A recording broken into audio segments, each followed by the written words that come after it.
వైద్యు నారాయణో హరి ఈ నినాదం ఒకప్పుడు మాట. కానీ ఇప్పుడున్న పరిస్థితుల్లో ప్రాణాలు నిలపటం మాట అలా ఉంచితే చిన్నపాటి రోగం వచ్చిందని ఆసుపత్రికి చేరితే ఆ రోగాన్ని నయం చేయవలసిన ఆసుపత్రి వైద్యులు రోగుల నుండి వేలకు వేల రూపాయలను ఫీజుల రూపంలో గుంజుతున్నారు. పైగా ఆసుపత్రులకు వచ్చే రోగుల పట్ల నిర్లక్ష్యంగా వ్యవహరిస్తున్నారు. ఇలా నిర్లక్ష్యంగా వ్యవహరించడంతో కాకినాడ జిల్లా జగ్గంపేటలోని ప్రైవేట్ ఆసుపత్రిలో ఓ వ్యక్తి మృతి చెందాడు. ఈ సంఘటనకు సంబంధించి డాక్టర్లు అందించవలసిన వైద్య చికిత్సలను వారి దగ్గర సహాయకులుగా పనిచేస్తున్న కాంపౌండర్లచే వైద్యం చేయించి ఒక నిండు ప్రాణాన్ని బలికొన్న సంఘటన నియోజకవర్గ కేంద్రం జగ్గంపేటలో ఉన్న శ్రీరామచంద్ర ప్రైవేట్ ఆసుపత్రిలో చోటు చేసుకుంది. జరిగిన ఉదంతంపై మృతుడు బంధువులు అందించిన వివరాలు ఈ విధంగా ఉన్నాయి. గంటేపల్లి మండలం నాయకంపల్లికి చెందిన కంటే వెంకట్రావు అనే షుగర్ వ్యాధిగ్రస్తుడు తన కాలికి దెబ్బ తగిలిందని జగ్గంపేటలో ఉన్న శ్రీరామచంద్ర అనే ఒక ప్రైవేట్ ఆసుపత్రికి వైద్య సేవల నిమిత్తం గత 20 రోజులుగా తరచూ వెళ్లి వస్తున్నాడని వారన్నారు.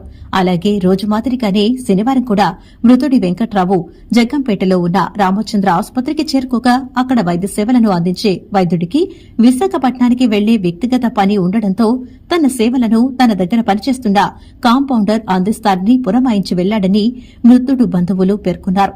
అయితే వైద్య సేవలపై అనుభవం లేని వ్యక్తిచే వైద్యం చేయించడం వల్లే ఎంతో ఉత్సాహంగా ఉండే తమ బంధువు వెంకటరావు ఇక్కడకు వచ్చి మృతి చెందాడని ఆసుపత్రి వద్ద మృతుడి బంధువులు ఆందోళనకు దిగారు.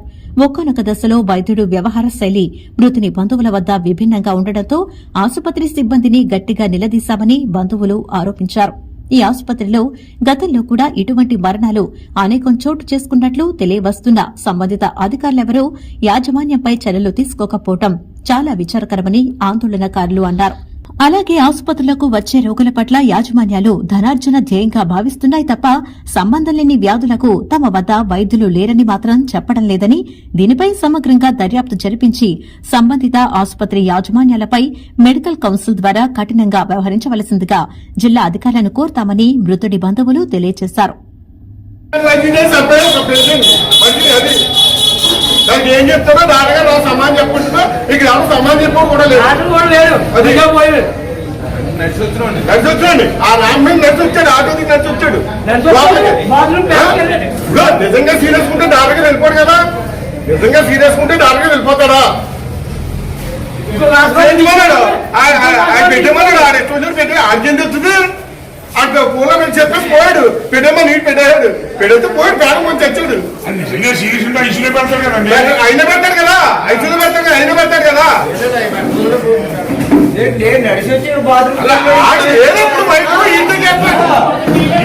కడుపునికి దించురండి అమ్మా అన్నారు. కడుపునికి దించాక కడుపు లోన పేగు ఉబ్బరించిందమ్మా అన్నారండి. ఉబ్బరించి పర్వాలేదు తగ్గిపోద్ది కదా అనుకున్నామండి. మేము వచ్చాక బాత్రూమ్కి వెళ్ళాడండి, పేస వేసుకున్నాడండి. పేస వేసుకున్నాడు, బాత్రూమ్కి వెళ్ళాడు, వాంతి అయిందండి. వాంతి అవుతుంది, పర్వాలేదు కడుపు ఉబ్బరం తగ్గుద్దులే అనుకున్నామండి. మేము తగ్గుద్దా నాకు అయ్యే తెరగా చేసేసి ఆ కంపౌండ్ ఏం చేసేసాడో వదిలి లేదండి. మాకు మేము వస్తుంటే మమ్మల్ని రానే లేదండి. రానే పడగా ఏం చేసేసాడో చేసేసి ఇలా ఒత్తికిచ్చేసి పట్టుకోబెట్టేసాడు. డాక్టర్ ముందే వచ్చి చూసేసి అతనికి అప్పచెప్పేసి వెళ్ళిపోయాడండి. కంపౌండ్కి అప్పచెప్పేసి వెళ్ళిపోయాడండి. అప్పచెప్పేసి వెళ్ళిపోయాడు. డాక్టర్ వచ్చి ఎలాగెలాగలా కడుపు మీద కొట్టేసేసి ఆడికి అప్పచెప్పేసి వెళ్ళిపోయాడండి. వెళ్ళిపోతే అయ్యో తెరలు కట్టేసి ఏం చేసేసాడో వదిలి లేదండి. ఇలా పక్క కొట్టుకెళ్ళిపోయి పడుకొని ఉన్నాడు. ఒత్తుకొని పడుకుంటే నిద్రట్టింది పోగలేనుకున్నామని మేము ఏది ఇండెక్స్ చేసుకుంటారో ముక్కులో అది పెట్టారు కదా, ఒయిరెట్టారు కదా, అది బాగా తెలకుండా ఏదో ఇండెక్స్ చేసాడు మగతకే, అది పడుకున్నాడేమో అనుకున్నామని మా అన్నయ్య. ఏం చెప్పలేదండి మాకు. డాక్టర్ గారు లేడండి, వైజాగ్ వెళ్ళిపోయాడండి డాక్టర్ గారు. ఈ కంపౌండ్ అయితే మాకు చెప్పలేదండి, బయటకు పోయాడు. ఈ లోపల మేము నాకు పిల్లండి మాది, మా తమ్ముడు నేను వెళ్ళిపోతున్నామండి, వెళ్ళిపోమన్నారు. మేము ఉంటాం కదమ్మా మీరు వెళ్ళండి అన్నారు. మేము రాగంపేట దాటలేదండి, ఇంకా రాగంపేటలోనే ఉన్నామండి. మేము ఈ లోపల మళ్ళీ పెద్ద కోళ్ళు ఫోన్ చేసేసిందండి, ఏడుతో ఫోన్ చేసేసింది. అన్న ఏదో అయిపోయాడు, అయితే అలాగాని తమ్ముడు నడరా ఇది అలాగని మళ్ళీ వెనక మళ్ళీ వేసేవాడు. మేము వెనక మళ్ళీ ఏముండి వచ్చాడు గోల్డ్ మని వాళ్ళు పెడుతున్నారండి. జరిగింది ఇదండి. సరిపోయి అవుతుందండి, గంట అవుతుందండి. రాలేదండి ఇంకా డాక్టర్ గారు. ఇన్ఫెక్షన్ అయిందని 15 రోజుల నుంచి తిప్పుతున్నామండి. తిప్పుతుంటే 2 రోజుల నుంచి కడుపు ఉబ్బరగా ఉందండి.